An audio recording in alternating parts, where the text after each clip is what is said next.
దేవునికి మహిమ కలుగును గాక. అందరికీ వందనాలండి. వాక్యం చదువుకుందాం. కీర్తన గ్రంథం 143 అధ్యాయము 10వ వచనం చదువుకుందామండి. నీవే నా దేవుడవు, నీ చిత్తానుసారంగా ప్రవర్తించుటకు నాకు నేర్పము.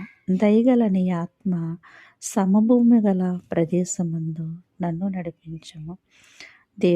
మరి దావీదు మహారాజా అంటున్నారండి, దేవా నీవే నా దేవుడవు, నీ చిత్తానుసారంగా ప్రవర్తించుటకు నాకు నేర్పము.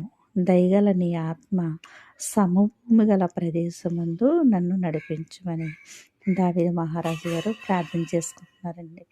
ఆయన ఎంత మహారాజు అయ్యుండి కూడా, ఆయన అనేక మందికి అధిపతి అయి ఉండి కూడా మరి ఎంతో తగ్గించుకుని తన సింహాసనమును దిగి ఆయన మోకరించి మరి దేవుడికి ఎంతో దీన మనసుతో ప్రార్థన చేస్తున్నారండి. దేవా నీవే నా దేవుడవు, నీ చిత్తానుసారంగా ప్రవర్తించుటకు నాకు నేర్పుము.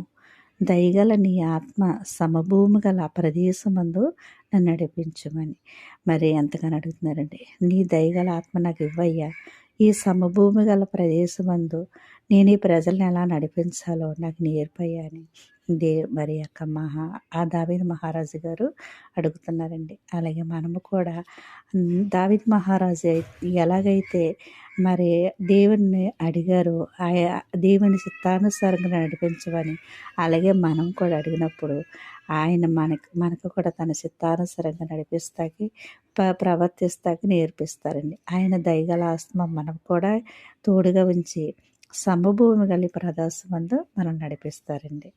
దేవుడి కొద్ది మాటలు దీవించను గాక. ఆమేన్.